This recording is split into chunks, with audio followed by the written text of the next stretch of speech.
Welcome back to another episode of Keys to the City. I'm Andrew. And I'm Josh. And we are taking you to one of the most established neighborhoods in all of Boston, Back Bay.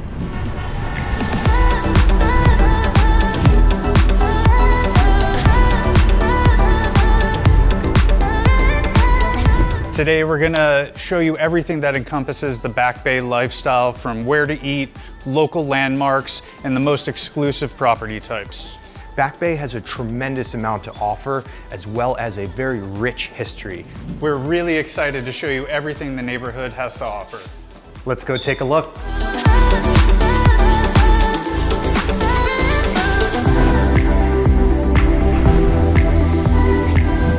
When discussing Back Bay, it's very important to discuss the roots of the neighborhood. The neighborhood wasn't all that it is today, and we have to look back to Boston during the mid-1800s when the geographic landmass was actually very small and most of Back Bay did not exist. What ended up happening is from about 1860 to about 1880, there were 24 trains with 36 cars running 24/7 from Western Mass, bringing dirt and gravel in to fill in the Back Bay and create one of the most grand neighborhoods Boston and the world has ever seen. Once the Back Bay Landfill project was completed, the majority of the homes you see today were completed in the early 1900s. These are going to be more Victorian style mansions. Most were single families, such as this property here, the majority of which have been either converted to condos, kept as single families, or are rental buildings. Back Bay was one of the few planned neighborhoods in Boston, consisting of 3 primary residential streets: Marlborough Street, Commonwealth, and Beacon, along with the perpendicular streets. Now, there's a distinct difference between the 3 main streets, which are the residential corridor. Beacon Street is more of a through street. You do have some of the largest mansions there that were the original built, and you have beautiful views of the Charles River, so very desirable in that aspect. Marlborough Street, on the other hand, is probably the most residential, just given the sense that it has the greatest number of trees and the least traffic through. Now, Calm Ave was designed to mimic the streets of Paris with a grand mall down the middle, and you have large mansions that were built along there. So depending on what you're looking for specifically in terms of a lifestyle, each one of these 3 streets can offer just a little bit different to tailor to exactly what you're looking for. When we're talking property in Boston, one of the most important things when it comes to value, other than the location, is a few items.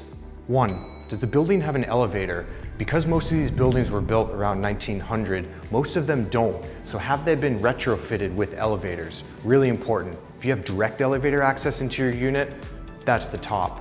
The second is going to be parking. Parking always comes at a premium in Boston just because there's physically such little space. We're talking $200,000–300,000 for a parking spot. Single level living is very desirable as we see the demographics coming into Boston looking and saying, you know, can we get 3 bedrooms on a single level? Or, because many of the buildings are narrow, is it gonna have to be a duplex property? The primary features of the Back Bay property that make it different from properties that you'll see across the United States are primarily based around the original detail, such as crown molding throughout, wainscoting, plantation shutters, and grand fireplaces.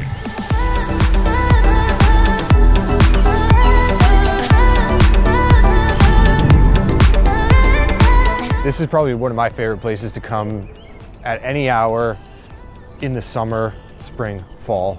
I mean, the winter is beautiful too, but it's just, you know, it's this huge green space in the middle, truly in the middle of the city.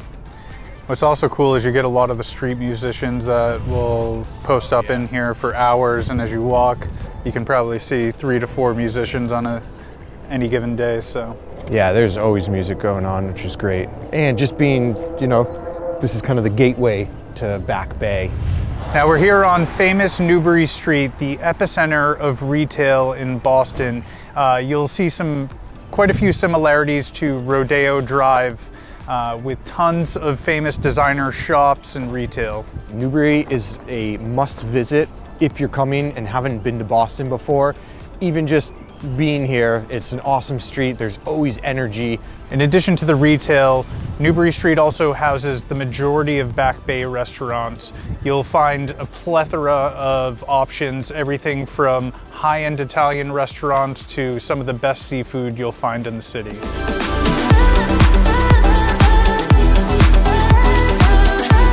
So the French hot chocolate is literally chocolate that's just melted, practically. The most delicious thing ever. LA Birdie. Yes, thank you. All right.